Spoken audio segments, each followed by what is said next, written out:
وعلیکم السلام ورحمۃ اللہ وبرکاتہ۔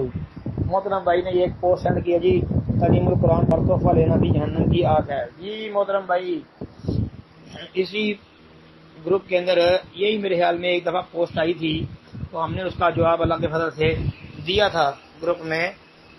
تو ہم نے یہ ثابت کیا تھا کہ قرآن کی تعلیم پر اجرت لینا بالکل جائز اور درست ہے۔ محترم بھائی، قرآن کی تعلیم پر اجرت لینا یا کوئی تحفہ ہدیہ آ جائے تو وہ قبول کر لینا، اس میں کوئی حرج والی بات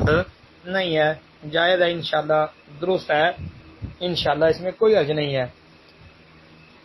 ایک تو یہ ہے کہ جو ممانت والی روایتیں ہیں، ان روایات کے متعلق اکثر روایتیں جو ہیں وہ ضعیف ہیں، نمبر ایک۔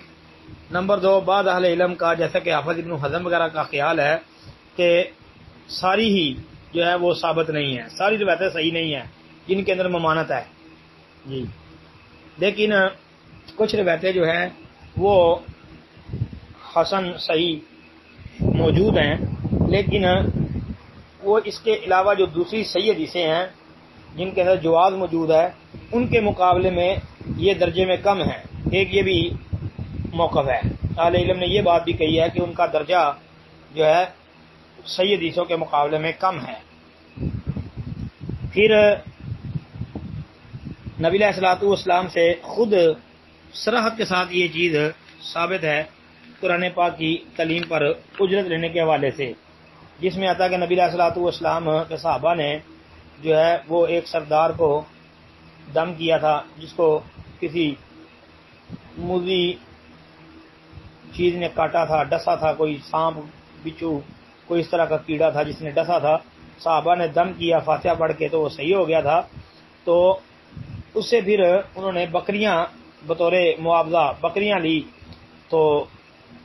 انہوں نے کہا نبی علیہ السلام سے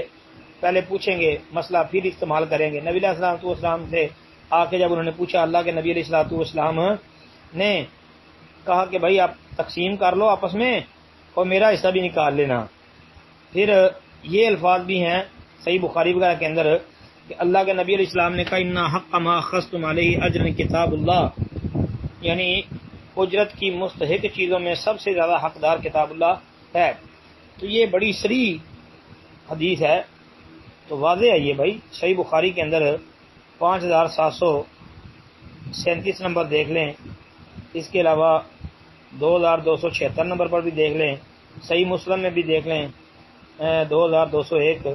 اور ابو داود ترمذی مسلمہ وغیرہ کے اندر بھی موجود ہے، تو یہ بالکل جائز ہے۔ پھر بھائی وہ حدیث بھی سامنے رکھ لیں کہ